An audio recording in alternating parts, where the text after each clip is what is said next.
Welcome to everybody here, and it's great to be the first panel. I'm going to do a quick introduction, and then we're going to jump into it. Our panel lead really is Mr. Barry Pike, PEO, Air and Missile Defense and Space Missiles from Huntsville. Joe DeAntona is to his right. Joe's retired Army colonel, currently with Raytheon. Rick DeFatta is to Joe's right. Rick is from Space and Missile Defense Command. And then Sean Gainey, commander of the 94th AAMDC. And then on the end is Rob Lyons from the Missile Defense Agency. We're going to do things a little different. We only have a single speaker. Barry Pike is going to give you the overview of capabilities, where we are, where we're going, and then we're going to jump into questions. Okay, so I've got some questions already. Start thinking of your questions as Barry's talking or as the other questions get answered. But our intent was more time with dialogue with the floor and the audience than time up here, you know, espousing the epistle and the gospel as we see it. Barry, I think I'll turn it over to you, sir. Thanks, Fran. So good morning. It's good to see everybody. I appreciate everybody being here. General Ham, let me say thanks to AUSA for sponsoring these great events and an opportunity for us to talk about important topics like air and missile defense. So I am the Program Executive Officer for Missiles and Space, and so you heard a little bit of the background from General Hyten, some of our shared past in doing counter space activities, and it's one of the things I counsel some of our junior officers and civilians as well, is you never know who you're going to meet along your career path, so look to establish relationships and build on those, and don't look for enemies or burning bridges, so you just never know who's going to end up where. But a great sponsor, obviously a dynamic speaker, and very great opportunity for having General Hyten speak to this Army crowd. So our panel really is talking about developing air and missile defense capabilities, but just to give you some framework, because I think it ties into what General Hyten was talking about and leading off with, I'm an Army material developer for missile and space systems. And so I have 8 project offices that are working on 33 different programs of record. 14 of those are major defense acquisition programs, and at any given time we're actually working on more urgent operational needs requirements than we are programs of record. So typically anywhere around 40 urgent operational needs, those rapidly developed requirements General Hyten was talking about. So one of the tie-ins to what he was talking about, the Army was actually prescient, leading the way. I think it was for an unintended reason, but back in 2005 we had 2 separate PEOs at Redstone in Huntsville, one that was working airspace and missile defense, all the AMD efforts, and one that was working tactical missiles. In 2005, basically because there was no threat, like General Hyten was talking about, or we closed our eyes to the real threat that never went away and always existed, but the budget support certainly wasn't there. So we actually merged those 2 PEOs.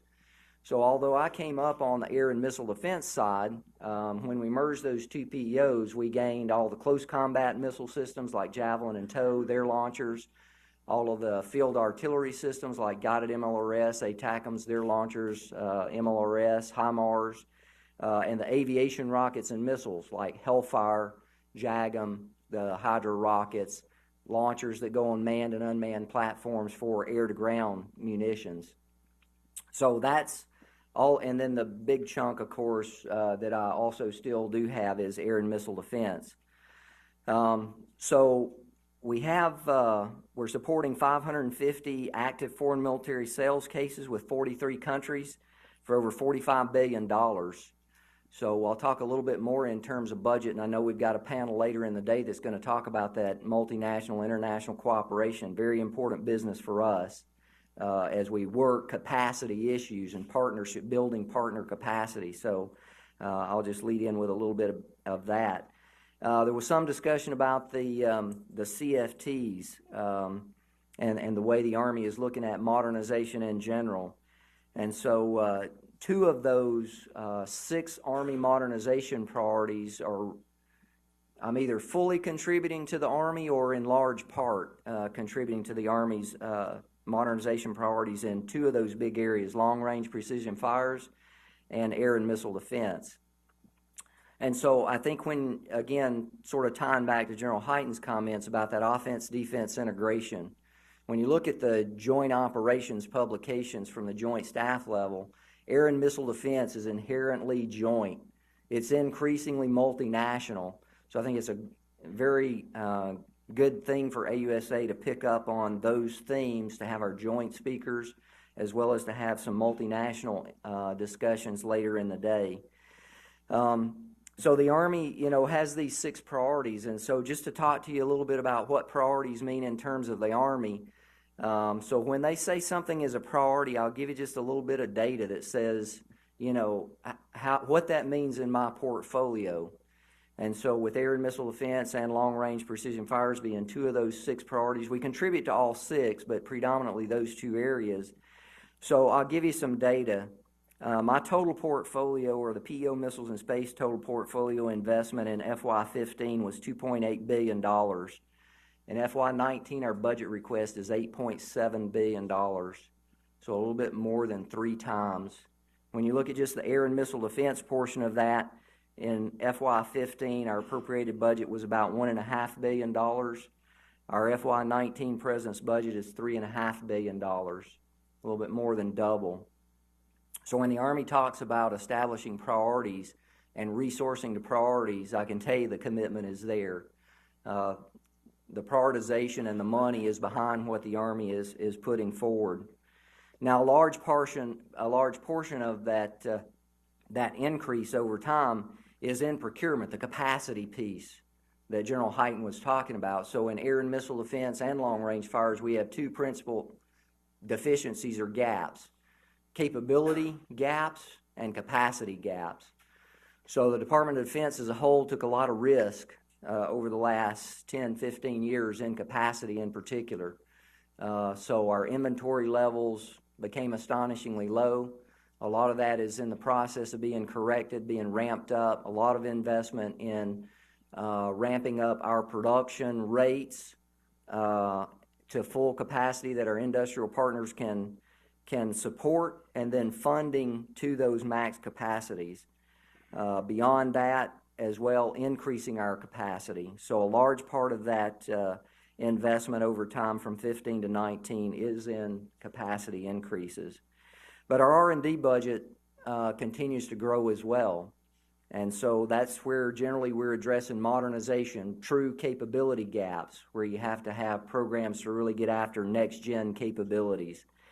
So again, just to give you some information on the RDT&E piece of that, in FY15 overall for my total portfolio, we had about $700 million in RDT&E. Our FY19 request is $1.6 billion, so a little bit more than double. In air and missile defense, it was about $500 million, and today it's $1.2 billion in terms of the President's budget request. So again, just about double in terms of RDT&E. So again, I won't belabor a lot of this, recognizing the time that we want to allocate for questions. If you heard General Dickinson's comments, you heard a lot of the major initiatives that the Army has prioritized in air and missile defense, the timelines for when we're deploying things. I will just say, and when we're adding new capabilities to the field, I will just say that really any discussion of air and missile defense modernization really has to start with the Common Fire Control System, Integrated Air and Missile Defense Battle Command System. That's really the harnessing General Hyten was talking about, harnessing all the sensor information that we can get together on an integrated fire control network that has the speed of service to actually work against air threats, whether those ballistic missiles, cruise missiles, fixed rotary wing aircraft, air-to-surface missiles, whatever those things are in the air, UASs that are potentially hostile. So that Integrated Air and Missile Defense Battle Command System really is the heart and soul of Army Air and Missile Defense modernization. And I will say it's tightly integrated and linked with Joint Integrated Air and Missile Defense that the Air Force, Navy, and Marine Corps partners work on. It is also highly synced with the Missile Defense Agency's C2BMC, their Command, Control, Battle Management, and Communications System. We're doing ongoing testing with IBCS in all of those venues.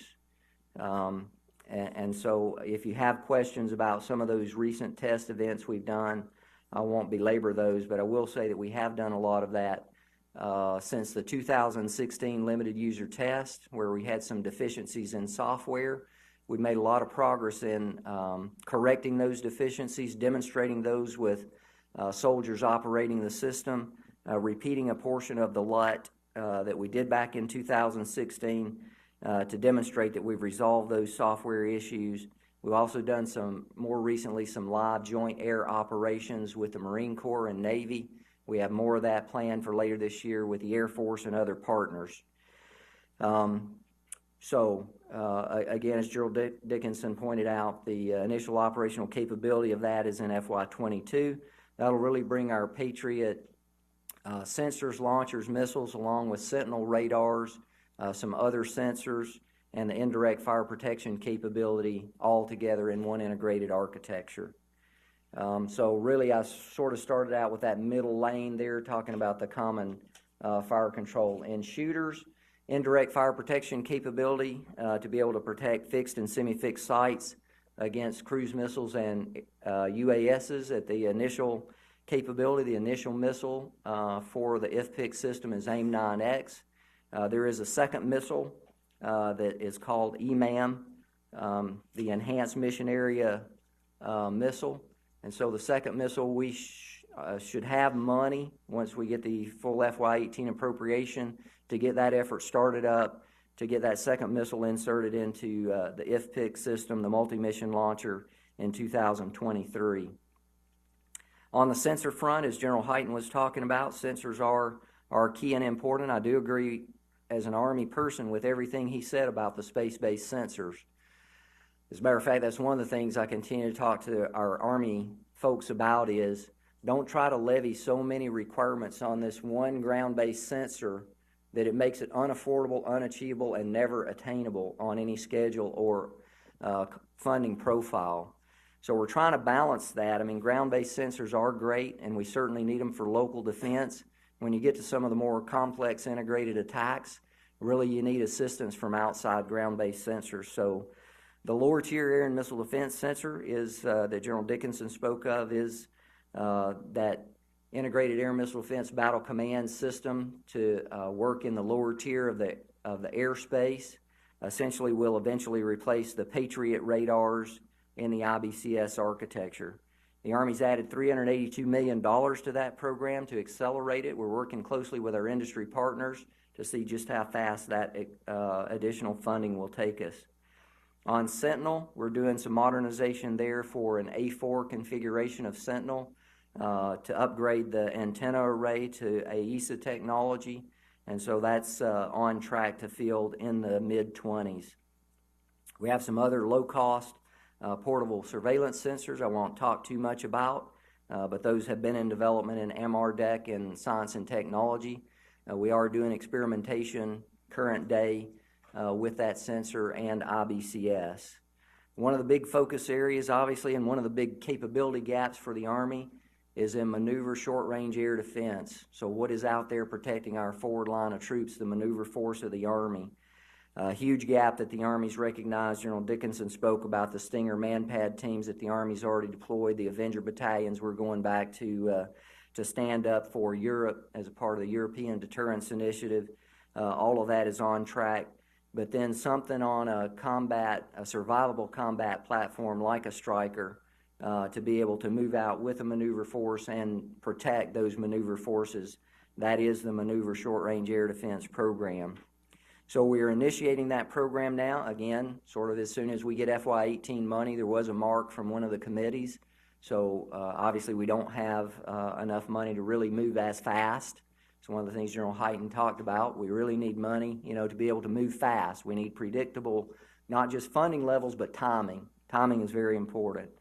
So when we get our 18 money, we're trying to get initial capability out there as early as FY20, and then get subsequent additional battalions in 21 and 22 to deliver that capability out.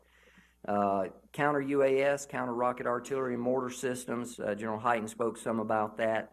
I will just say counter unmanned aerial surveillance, for one particular COCOM, we are the Office of Primary Responsibility. We did put that in the same office as our counter rocket artillery and mortar project because they do know how to go fast. So I'll tell you, within 60 days a requirement was generated, and in another 60 days we had materiel in theater. So there are opportunities out there to move fast. We've fielded more than 270 different kind of systems out there for counter unmanned aerial system defense, for UAS defense. We're working right now to bring a myriad of effectors, including electronic warfare, guns, missiles, and we're doing experimentation as well with low-power lasers.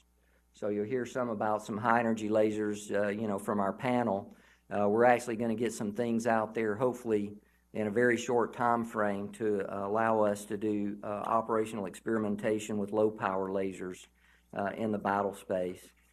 General Dickinson mentioned a lot of the things that we're doing right now, not things that are modernization per se, but fielding of Patriot latest version of software, Patriot Post-Deployment Build 8 software that goes along with the PAC-3 Missile Segment Enhancement Missile to extend our battle space up and out, in particular against ballistic missiles and other kind of complex threats.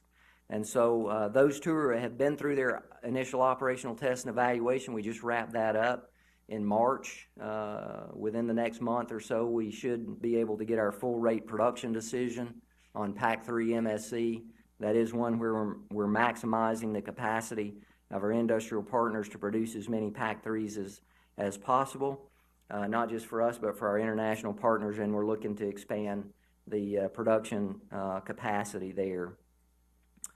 JTAGs that General Dickinson mentioned, we are undergoing a major modernization and upgrade to that. We're working very feverishly, even had some meetings earlier this week on an urgent material lease to be able to get that latest generation out in the field as soon as possible. Working collaboratively with the Missile Defense Agency, and Colonel Rob Lyons is here on some joint emergent operational needs for a different particular combatant command. And so we'll let him address some of the questions associated with that, but that is another go as fast as possible gap that we're working collaboratively with our partners at Missile Defense Agency and our industrial partners. So I think with that, I'll just pause there so that we have enough time to address questions from our panel and get that discussion started. But that whole integrated air and missile defense capability is really oriented around bringing our sensors, shooters, C2 all together in an integrated fire control network.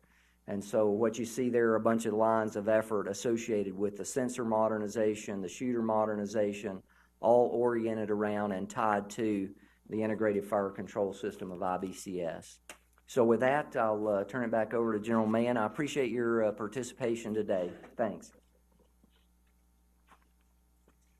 Thank you. Okay, I'm going to jump into questions right away. And Sean, it's my esteemed honor to give you the first question because you blew off the pre-panel huddle. It was by unanimous vote from the panel. So how are you maximizing your current capabilities against the vast array of threats in the PACOM AOR, and which new capability would assist you most in the future? Okay, sir. First of all, thank you for the first question.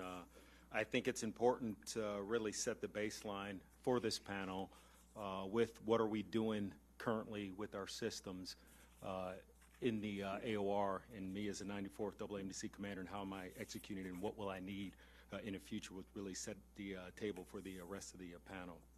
So as you look at the operation environment that I'm working in the PACOM AOR, and you look at the tyranny of distance, the threat of near-peer adversaries, and as General Hyten highlighted, probably the most unpredictable threat in the region, it requires several things to be successful within that AOR. So in the 94th, as most of you know, we execute a real war mission day in and day out and we execute it through the Joint Force out of the 613th AOC across the entire AOR to be able to do that, not only regional, but also the Homeland Defense mission. And I really do it in four ways. First is I have to apply a joint solution to the TBM problem set across the entire AOR. There's no other way I'll be able to do this mission without that, and I'll highlight some specifics as I move forward. I have to optimize the current capabilities that I have, because you'll hear a lot of talk about capabilities that'll be here within the 5 to 10 year range. I don't have the time to wait on that, so I got to take what I have now, maximize those systems and employ them and get ready for any type of future fight. I have to integrate offensive and defensive capabilities.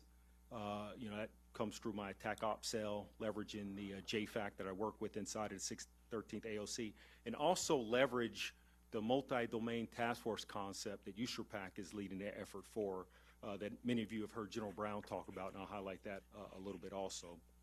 And then I have to leverage my partner capacity. And one of the great things in the PACOM AOR, there are several partners that possess our systems, and I have to be able to leverage those as part of our overall plan. So starting with applying the joint force to every problem set.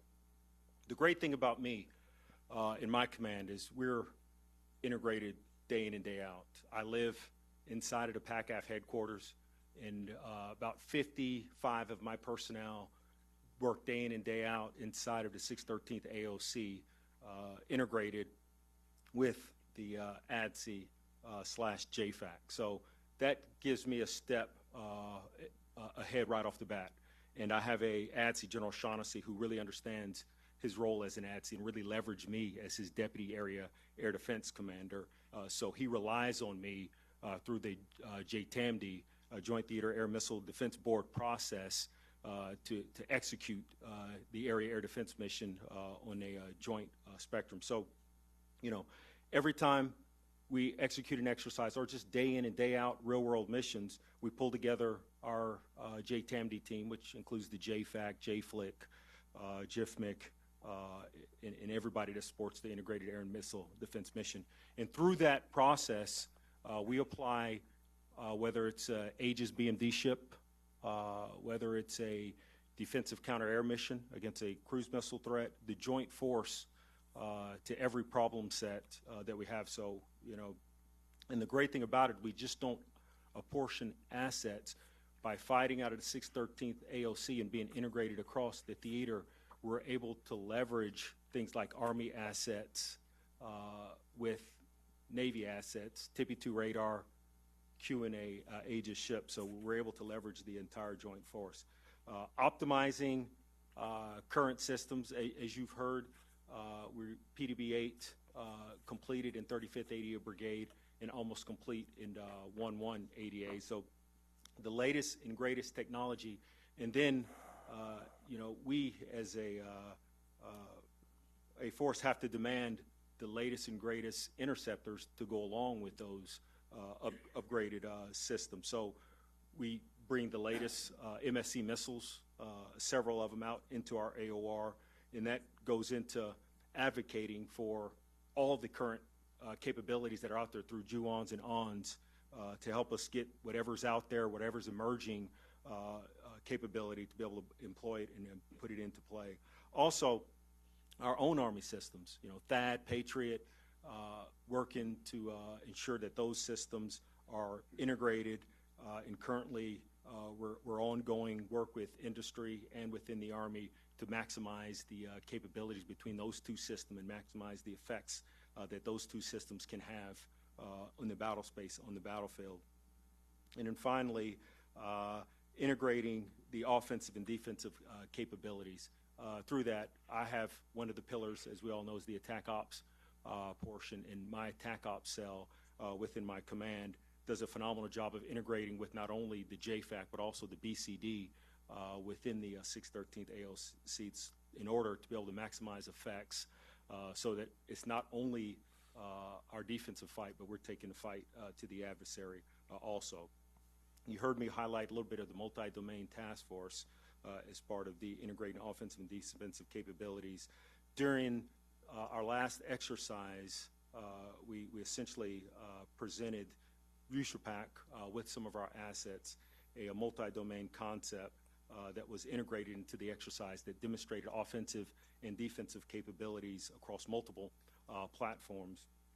And we were able to gain temporal advantage over our adversary by doing this. So as we continue to incorporate this concept into several exercises, we'll be able to formulate as we move down the future how we can better maximize those opportunities and capabilities. And then leveraging partner capacity, as I highlighted, whether it's the Japanese, Koreans, and then emerging capabilities with Australian. Right now we're doing a tabletop exercise with our Australian partners as they look, as they're purchasing their systems, looking to be interoperable with us. That brings phenomenal capability across the spectrum where we may have gaps that they could potentially fill with their capability. And then you look at areas like Korea and Japan who have our systems.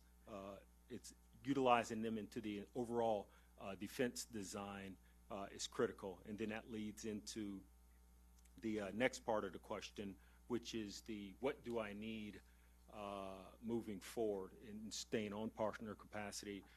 One of the things we have to do is we have to work through all the policies to ensure we're interoperable to where we not only build them as part of the defense design, but we're able to integrate them seamlessly into the architecture where we essentially create the best sensor shooter architecture, sensor shooter agnostic, to where we're not differentiating human in the loop. We can automatically do that depending on what sensor picks up the threat and then what systems available to shoot it.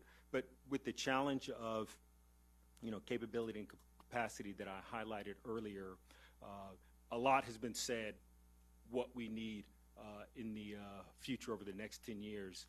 But what I'll try to do from a warfighter perspective is give you a few more specifics on what we see as we look at gaps in areas we can highlight. And I'll do it along the pillars of theater missile defense. So if you look at active defense, 360-degree ground-based integrated air missile defense systems providing intercept capability to meet the threats across the spectrum, an area that we can use in the future. You heard a lot about high energy type, I won't say the specific weapon, but something that's rapidly deployable and sustainable to mitigate magazine depth challenges that we have within the theater. Persistent overhead, discriminating sensor capability of queuing joint integrated air missile defense forces is something we would like to see. Synchronized non-kinetic and kinetic capability against UAS systems. Capability to neutralize the threat in all three phases. We heard a little discussion about the boost phase, mid-course, and terminal phase. And then if you look at the attack ops, seamless integration of the attack ops portfolio. We do it in the JFAC, but it's majority done human in the loop. So any type of systems that allows that automated process to once again best shooter will be a good thing to have within the AOR also. And then improvements on launch on remote type capability of any system shooter, and in any way we can continue to flood the sky with electrons so we improve the sensor capability will be an added capability that will benefit us across the force. Okay, thanks, Sean. Rob Lyons, focusing on Army and MDA's touch points. What are MDA's priorities for developing missile defense capabilities for both the homeland and regional defense to ensure we stay ahead of our adversaries? Sir, thanks. And watch the clock. Sir, thanks. And first off to General Ham and the entire AUSA team, on behalf of Lieutenant General Greaves, the Director for the Missile Defense Agency, thanks so much for asking MDA to be a part of today's symposium. Very important partners we see the Army with MDA. And we definitely value and benefit from the close cooperation and partnership with the Army in developing and fielding elements of the ballistic missile defense system that are operated by Army soldiers. And in particular, the ground-based mid-course defense, or GMD system, THAAD and TPY-2 radars in the forward-based mode are prime examples of the successful cooperation between MDA's development, testing, and fielding of those capabilities and Army's leadership on the other side in operating those systems and managing the .mil-PF integration of that capability. To accomplish our mission to develop and deploy a layered BMDS to defend the United States, its deployed forces, our allies, friends, from ballistic missile attacks against all ranges in all phases of flight. MDA must continue to collaborate with the Army to support current and future needs of the combatant commanders with the development, testing, and integration of those capabilities.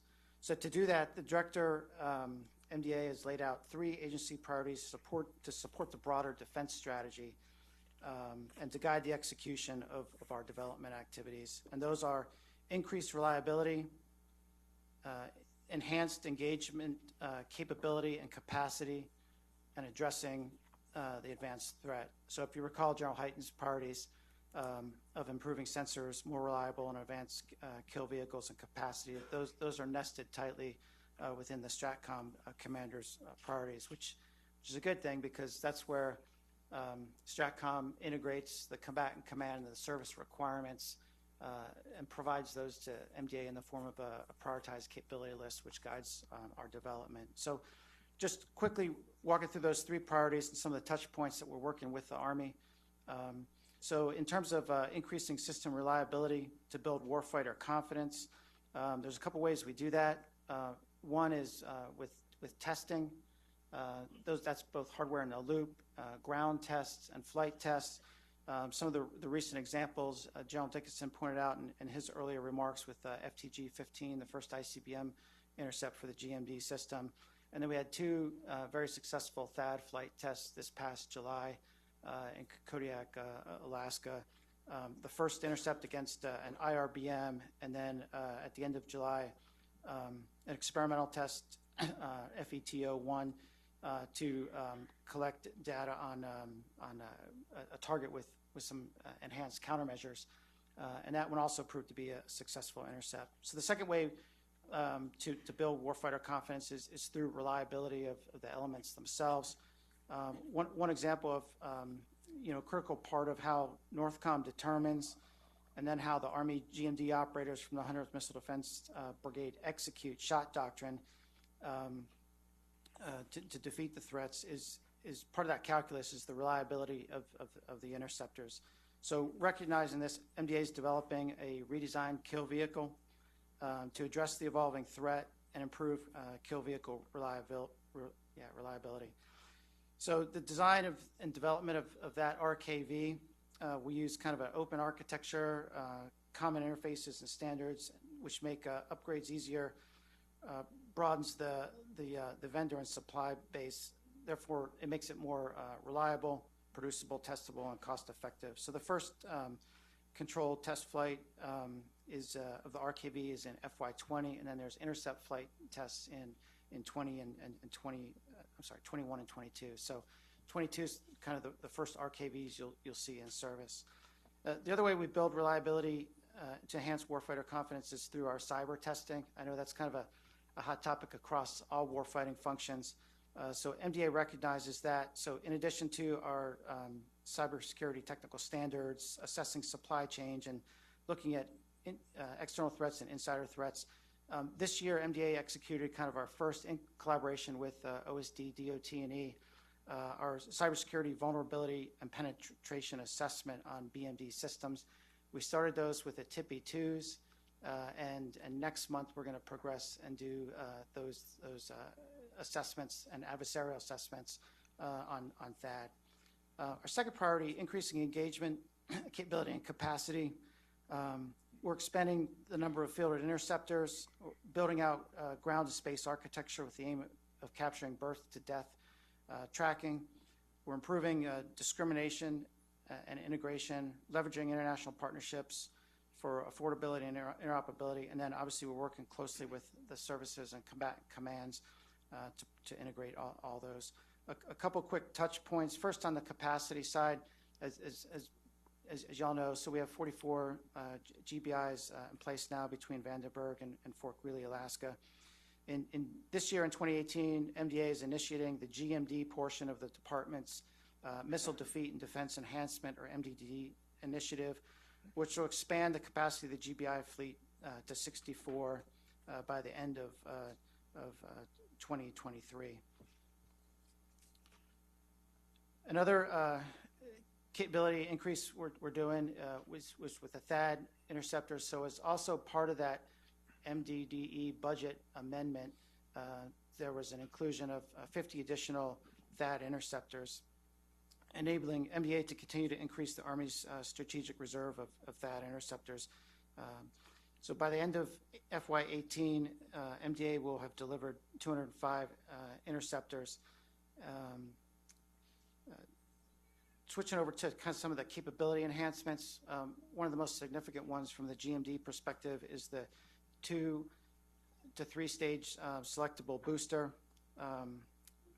We're developing the option to either fly GBIs using all 3 booster stages or not igniting that third stage, offering a performance similar to a 2-stage boost. The operational benefit for that is it gives the Warfighter, Northcom, and the 100th Missile Defense Brigade additional battle space through shorter engagement timelines. We're also doing many upgrades to the ground support system for GMD. On the THAAD side, for capability enhancements, we're working upgrades to improve our ability to engage short, medium, and intermediate range ballistic missile threats. Working enhanced debris mitigation, improved interoperability with other BMDS assets, and expanded defended area footprints via operation of remoted THAAD launchers. Mr. Pike mentioned another THAAD capability enhancement that we're working is the USFK Joint Emergent Operational Need statement requested last year. As the department assigned lead to develop and deliver that capability enhancement requested from General Brooks. MDA is working closely with the Army, partnered very closely with Mr. Pike's team and LTPO, and then the Army's cross-functional team lead, Brigadier General McIntyre, to work through and ensure that we deliver the priorities that General Brooks has requested in terms of integrating the upper tier sensor and lower tier interceptor matches in an accelerated manner. And we're looking at about 36 months to complete his top 3 priorities. And then lastly, in terms of the addressing the advanced threat, there's a couple touch points that we're working with the Army. The first is hypersonic threat defeat. We've been working at an analysis of alternatives, and then we've had a hypersonic threat defeat summit, for which the Army was a strong partner in those activities. And then from an interceptor capability, we're working a multi-object kill vehicle. So right now that's in the technological risk reduction phase. So we're putting the foundation together for killing multiple lethal objects with a single interceptor. So the more kill vehicles we can put on a single interceptor, the higher raid capacity for our GMD system, and better for our warfighters. Right now, the risk reduction phase began in 2017, so last year, and then our first technology demonstration is in the 2027 timeframe. Okay. So, again, those are a quick run through for our top 3 priorities, and we appreciate working with Army along the way. Okay, Rick DeFatta from SMDC. You've put a lot of effort into developing tactical lasers, and many see them as the panacea to IAMD challenges. But how close are we to really initiating a formal program, even if it's only into the maneuver SHORAD realm? And watch the clock. I'm watching the clock, please. You and Joe have 5 minutes because you promised the audience 30, and I got a stack of questions here. Okay. So you get what two and are a your half. questions? My boss covered this very well earlier. If you know me, you know I really appreciate the opportunity to talk a little bit about directed energy, but in a different way, from the non-skeptical side of this kind of thing. The Army is probably number one, operating in a team sport. We work with the Air Force, the Navy, Missile Defense Agency on requirements, technology. We're bringing along technologies and driving those towards the force. You'll see one up on Barry's chart. There's one little three-word thing that says integrate directed energy. I would tell you that note has been on every one of those charts for about the past 15 years or so. And there's been several plans to go do that. But I would tell you that we're getting awful close. And from a technology standpoint, we've taken sort of a three-pronged approach. The Army's main program, an Army Capability Enabler on the S&T side, is and I'll get into acronym hell here, so I'll try not to get into that. But the high-energy laser tactical vehicle demonstrator is really putting 100 kW of energy into the same vehicle that Barry's developing for IFPC. I recall going back to brief this to then Brigadier General Thurgood, tell him, hey, here's the progress we're making. And he looked at me and he said, hey, Rick, that's great, but I want all that laser energy to come out of one of the tubes in what I'm already fielding. And so I hate to say it, but we're not quite there yet. But we are back on the right vehicle, and we're no longer on the HIMMET as our direction. But to enable that, we have a knowledge point. This year, we've integrated a 60 kW laser into the HIMMET. And I'll note that has never been done. First light will be later this year. We've never had that much energy out of a fiber laser system, a solid-state laser system, on a ground vehicle that you can roll around and actually engage. That's a very significant point. And it's a knowledge point moving forward to the 100 kW. Talking about energies, you know, we have a requirement, my graphical training aid. This is our requirement now. It means a lot of things have to arrive at one short period of time, and we have to kill all of those. So the system is sized to, along with the force structure, a platoon, a company, whatever we're going to field in the IBCS world, in the IFPC world, along with the power required to engage those targets. More power means you less dwell time on a target. So if you want to engage more targets, you have a higher power. We're not just arbitrarily picking a number. So again, 50 is very significant, and it leads into the next piece. We're also doing a technology integration initiative program. It's basically putting a 50 kW system into a striker-sized vehicle. Again, that shows that you can move the swap. You can move this capability. We've already got the laser available. Once the funding rolls in for that particular piece of it, we'll then have a very significant maneuver capability that we'll be able to demonstrate. The third piece of this is really kind of like using the field handling trainer. You know, if we had the perfect system right now and we held it out and gave it to our soldiers, they wouldn't know exactly how to use it. So the next initiative is to take a low power laser, the 5 kW that the boss was talking about. That's MIHEL, the mobile experimental high energy laser, and we've integrated that laser in there. I should say we've bolted it in. It's not fully integrated, but it's a demonstrator. We've given it to soldiers. They fired it at MFIX. They fired it out at the Fire Center, and it's now over in Europe. And we'll be participating in some exercises over there. We're learning a lot of things there, but again, going back to the team sport, if you look at YouTube, the Navy has recently put lasers on ships, and we've learned some things on how they employ those, and we're bringing those back over to the program, and they're bringing along technologies that we can do that. There are still challenges, though. So given those three prongs, we're trying to address some of those challenges. The first is operational.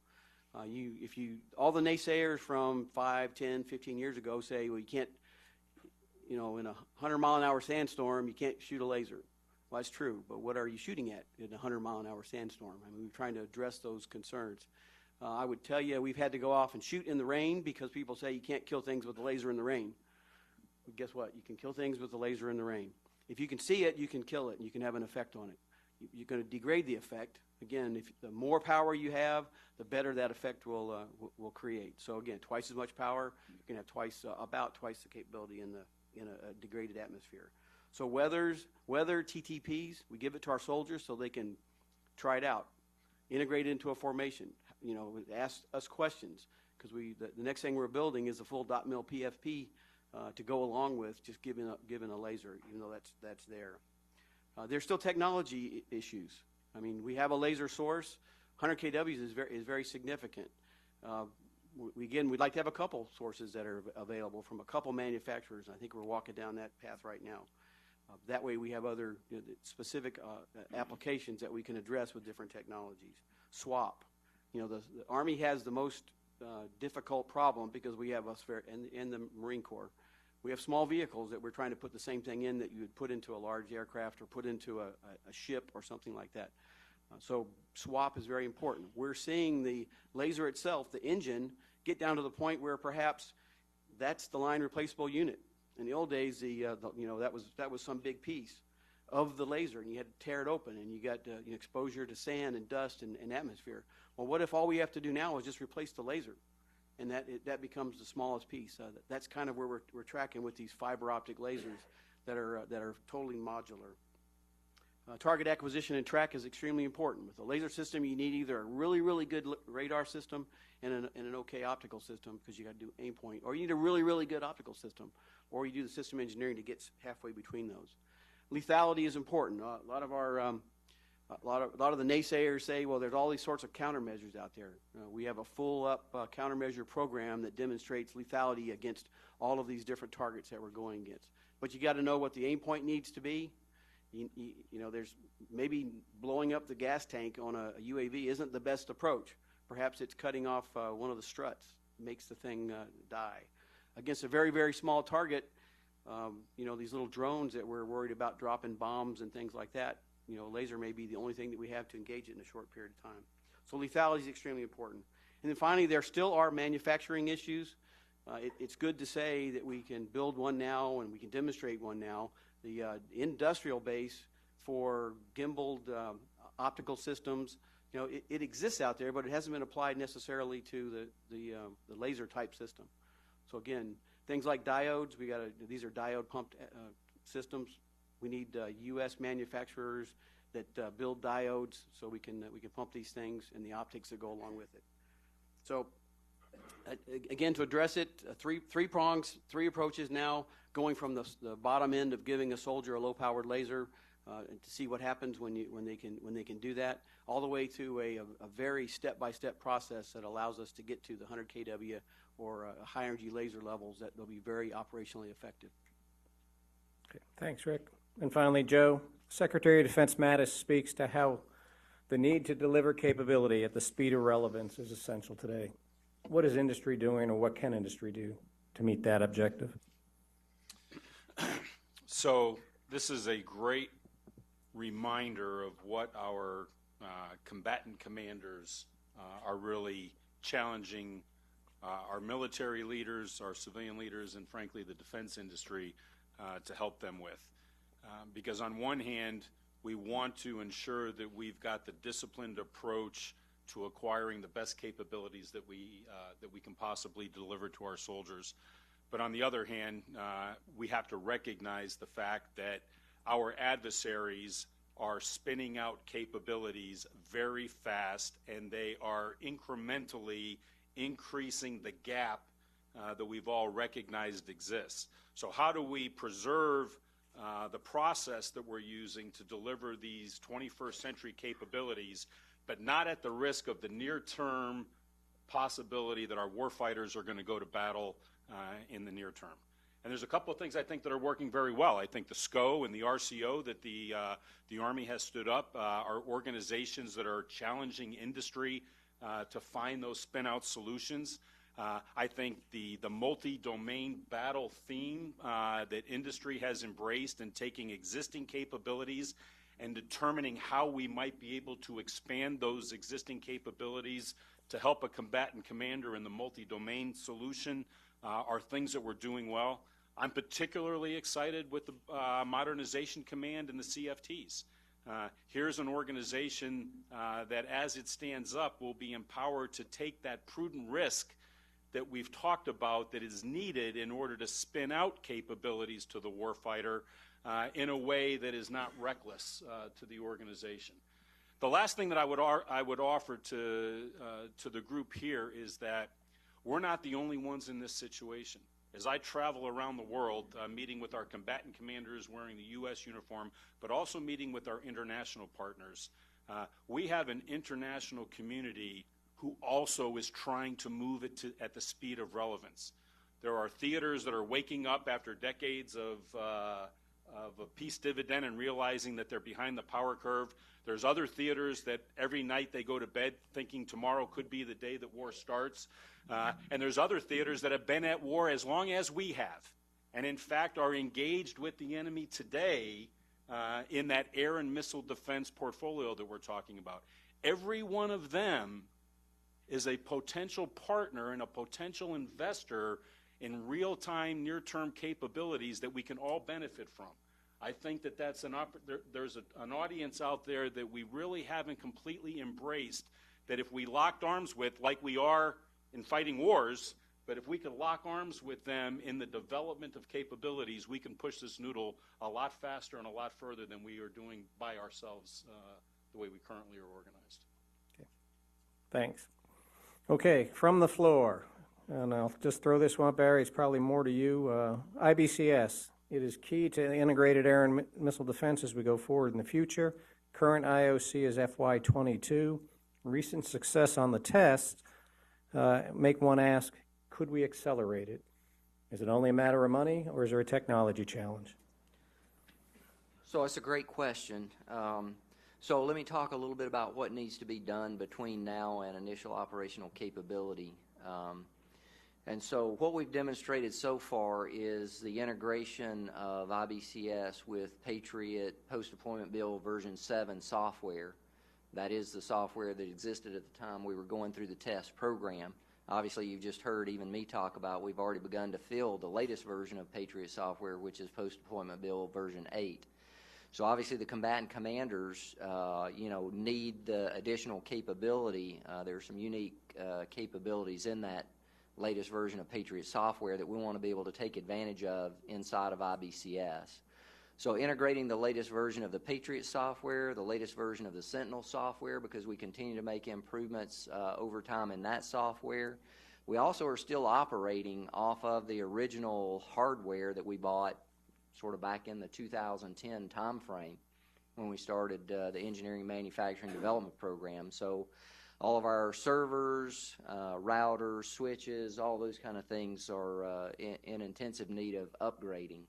And so actually we have begun to do that hardware purchase to refresh the hardware and to get it into a production representative set of hardware that we will then take back through another limited user test. Before even that, the developmental testing with those latest versions of sensor and shooter software, and then through a limited user test, back through a milestone C, initial operational test and evaluation. So could it be accelerated? One of the things that we looked at, obviously, is in restructuring the program. There were several different factors in that, so the opportunity to bring in indirect fire protection capability in as another shooter into the network. So the integration of that is also sequenced in with the revised program schedule. So opportunities to accelerate, it's always kind of a risk kind of discussion. So how much testing is good enough? We actually, as we revised those two programs and laid the programs flat in terms of the latest versions of Patriot software, Sentinel software, and the indirect fire protection capability system, is building in additional time for test, analyze, fix, test. So as we experience some of those things General Hyten talked about, where you have less than satisfactory test results, you build time into the schedule to go find out exactly what those issues are, correct them before you go do the next test. So best case world, we do the finalization of our software development program, get it out there, test it, it works perfectly first time. You have great opportunity to accelerate the program, because then obviously we've built time into the schedule as risk for correction of failures that we find in ongoing tests. So obviously I always believe there's opportunities for acceleration. I don't think budget is holding us back. There may be sequencing type things as we go through this deliberate developmental test program, another limited user test, If we see those opportunities are there, obviously there may need to be some rephasing of funding to make sure that we have some production funding up earlier enough to actually get the hardware in place that we can field on an accelerated basis. But obviously I always believe there those opportunities to bring things faster. Okay, let me put this one out there. Cyber is a threat that's preeminent today. We're all software-dependent systems. What are we doing to build resiliency into our systems, and are we leveraging and collaborating with Cybercom? I'll throw that one out to anybody. It was addressed to IBCS specifically, but. Well, I think Colonel Lyons actually brought it up in terms of, and I'll just tag on to that. So a lot of the tabletop exercises, the adversarial assessments, our own internal development process, we're exposing our systems to various kinds of attacks, not just limited to cyber, but all kinds of electronic attacks, all other kind of vulnerabilities that we harden our systems against as a part of the development process. Obviously, we have a lot of great work ongoing in labs and at test ranges. I won't get real specific, but I can tell you that we are exposing our systems in labs with virtual hardware to the point of destruction. We don't actually want to corrupt any of our real tactical hardware, so we do some of that in labs. And then I can tell you we are exposing our systems at test ranges to real operational threats.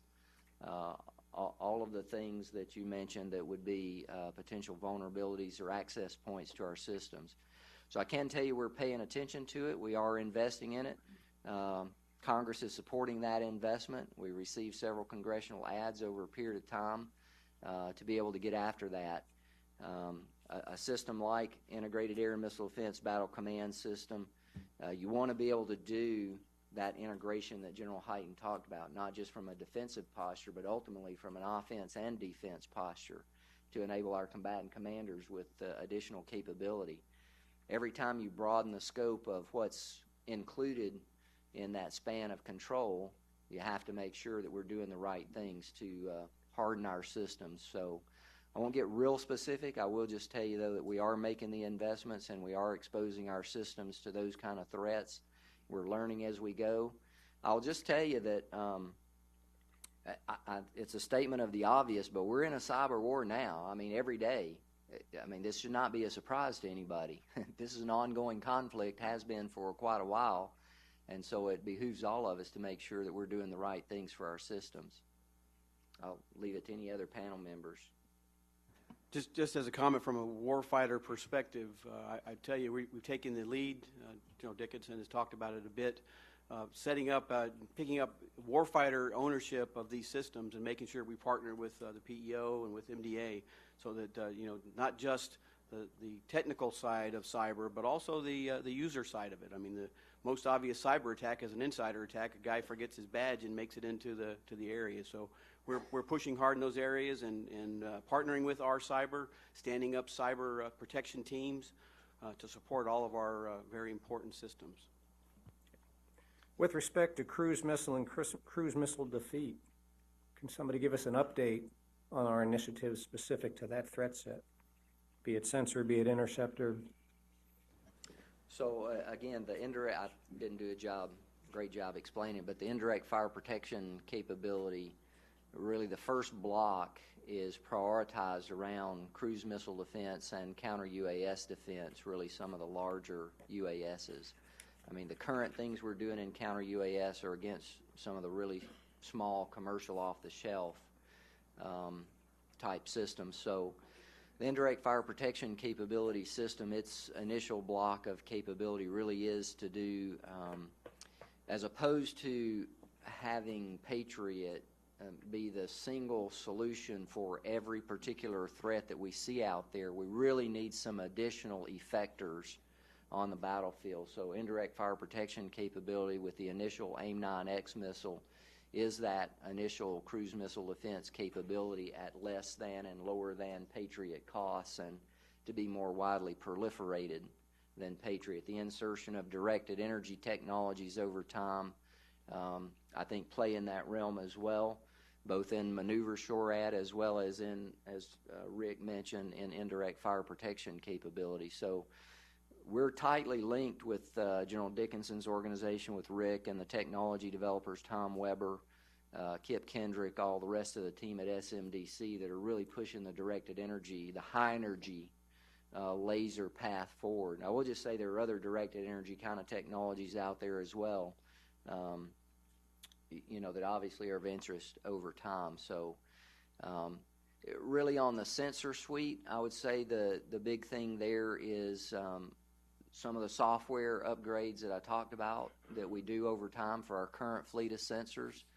I think also the Army owns other sensors, other ground-based radars, so does the Air Force and Marine Corps, that while I talked about IBCS just in terms of integration of Army sensors, there's great opportunity. We work very hard with the Air Force and Marine Corps to make sure that the A-kit, the adaptation kit, that goes inside any sensor or shooter is a government-controlled interface control. We can provide that to anybody. We have provided to the Air Force, for example, for their 3-dealer radar. So we fully intend and have growth paths to integrate all kind of sensors to help us deal with the air threat. The other piece being, just as we've done counter-UAS and counter-rocket artillery and mortar, the Army owns a lot of sensors to do counter-battery.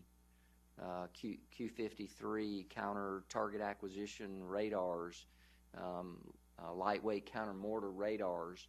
So the adaptation and integration of other battlefield sensors that the Army has, some of the experimental sensors that I mentioned from AMARDEC that have a great 360-degree low-cost surveillance capability that we're looking to integrate with IBCS as fast as possible. All of those really contribute to advancing air defense, the air piece of air and missile defense. Shifting to man pads. As we field man pads, it was mentioned that we've stood up man pads teams, non-dedicated in Europe. What capability have we given those teams for command and control and to get early warning to them? So I think just from a legacy perspective, again, you know, somebody mentioned, I don't remember, I think it was General Dickinson had a slide up on Tobruk Legacy, and so we're heavy players in Tobruk Legacy. And so when you look at our currently fielded command and control system, it's something called Forward Area Air Defense Command and Control, FAD C2. That is the C2 system that works with Avenger and Stinger. And is one of the critical pieces for executing those joint and allied exercises like Tobruk Legacy. And so as a start point, that's where we are. Obviously, as a part of this strategy you see behind me in the collapse to, or the integration or synchronization of this new integrated fire control system called IBCS, we look at leveraging the capability that's already resident in FAD C2, which has been used traditionally for air defense, also is used for counter-rocket artillery, mortar, and is the foundation for counter-unmanned aerial surveillance system. All that is inherited in to the IBCS capability. Jeff? Sir, if I could, and just across a couple of the last questions, and I won't get into any specific details, but I think these are gaps that we've all identified that exist with our U.S. warfighting organizations, but those are also gaps that existed worldwide with international partners. And from an industry perspective, while our number one partner and customer has always been the U.S., over the course of the last decade, we have been working with international partners to address the very kinds of threats that we're talking about today, and those technologies have advanced. Now, they've advanced on the behalf of the international partner and what it is that they're trying to do, but this is not as gloom and doom a story as some people may make it out to be. The truth is how do we get ourselves to embrace some of the investment and some of the development that's been occurring over the last decade for threat sets that we would have acknowledged during the early 2000s, but we had other priorities. But the development of those capabilities has progressed over time, and now it's how do we bring that all together in real time and near term to provide those solutions for the U.S. customer. So I think my real message is that we've identified these things. They sound really scary. They are really scary. But the truth of the matter is many of our international partners have been dealing with this threat. They've become pretty good at it. And we have facilitated the development of those solutions. So we ought to have the flexibility to be able to take what we've learned and insert that into the warfighting capabilities that exist today. I would just tag on one. I thought the question was going to go in a different place in terms of additional capabilities inside the Stinger system. That's the next question, Barry, but go ahead. So I skipped over You used that. the word legacy, and Yeah. I was got a springboard. So obviously there's a lot we're doing to upgrade our current systems. I mean, in terms of speed to relevance, in terms of warfighting capability for our combatant commands, generally speaking, you can do things that are evolutionary much faster than you can do next generation modernization things against those really difficult future threats. So obviously there's an ongoing process to spin additional capability into our existing systems, Patriot PDB-8, MSC, but even in Stinger, something as simple as adding proximity fuses to deal with unmanned aerial systems. So we've gone through a qualification program to actually qualify a proximity fuse inside a Stinger. And so as we're doing a service life extension program for Stinger missiles for the U.S. Army and for the Marine Corps, our allied partners, if they tend to join, we can actually insert new technology into that Stinger missile to make it relevant to some of the UAS threats of today. You have something you want to add, Rick? Or? Okay. No, yes, I do. Just as a data point, the CFT, the IAMD CFT is right now down in Huntsville reviewing proposals and ways to provide additional capability across these systems. Okay. This is one over to Rob Lyon, I think. Do we anticipate THAAD program will evolve and transition or transfer from MDA to the Army and go into a sustainment?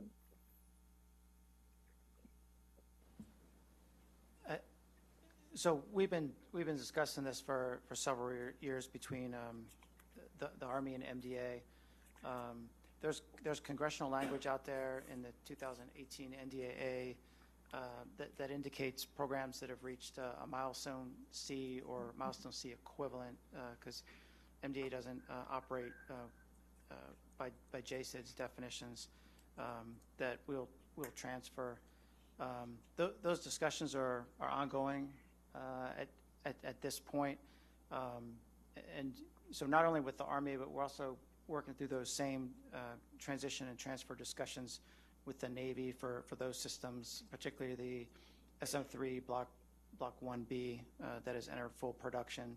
So there's different models on how that could be transferred, and I think at this point we're still early on in the discussion phases with the Army to see if that's the right path to go down.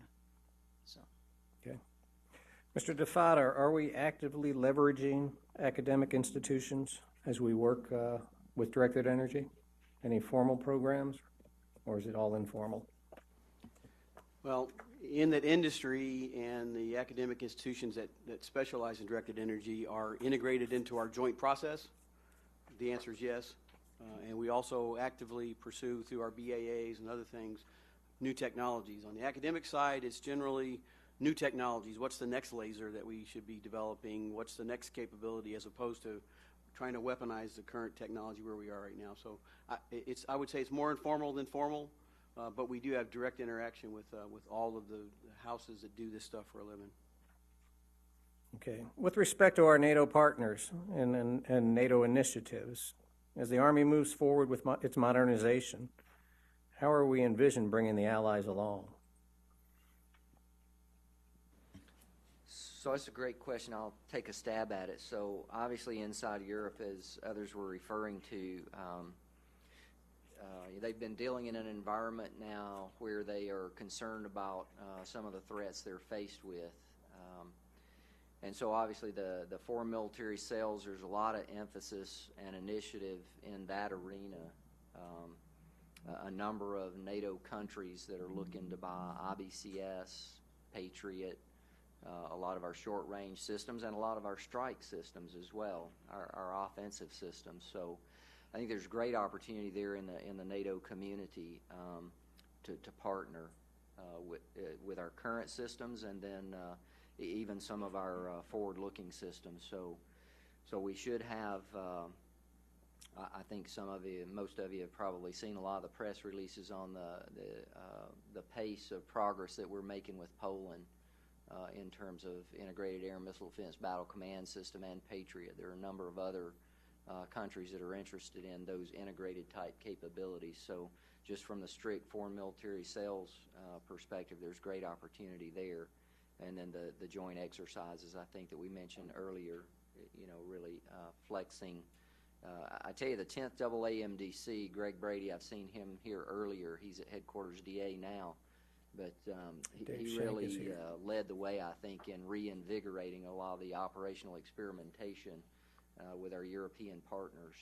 And certainly Colonel Jen Eichhoff was supposed to be here on our panel today as well. Unfortunately, she got sick and wasn't able to travel, but she carried that banner on from the 10th AAMDC perspective in Europe and did a lot of miraculous things in terms of bringing coalition NATO partners together to execute these large maneuvers. Okay. And throw this one out to the panel, but maybe, Sean, you're probably the right guy. As we think of multi-domain battle, how do we see our air and missile defense organizations and our systems integrating into that modern strategy? Thanks, sir. The first and last question, I believe, looking at the time, so I'll try to wrap it up within its time frame. As you know, USURPAC is really leading the charge on multi-domain battle concept, and has put a lot of work in working closely with the CFTs on capability that can be integrated. And obviously, a natural fit is the integrated air and missile defense portfolio, because I argue that in the PACOM AOR, we're already demonstrating the multi-domain battle concept. And essentially, as you break it down, the concept evolves around sensor shooter agnostic, regardless of service, to be able to put still on target from any component of the joint force. So if you look at what we're doing right now with Army AN-TPY-2 radars, queuing Aegis BMD ships, and even launching on remote, you're already demonstrating elements of the multi-domain battle right there. So as you integrate other systems, I believe it's build the architecture, and essentially the system shooter agnostic architecture, where you have an automated system in the loop as opposed to an air defense fire control officer in the loop. You build that architecture irregardless of the system that's integrated into that system. As the systems come on board, we'll continue to integrate as we're integrating the AN-TPY-2, the Aegis BMD ship, that, or any other components to that. Rick?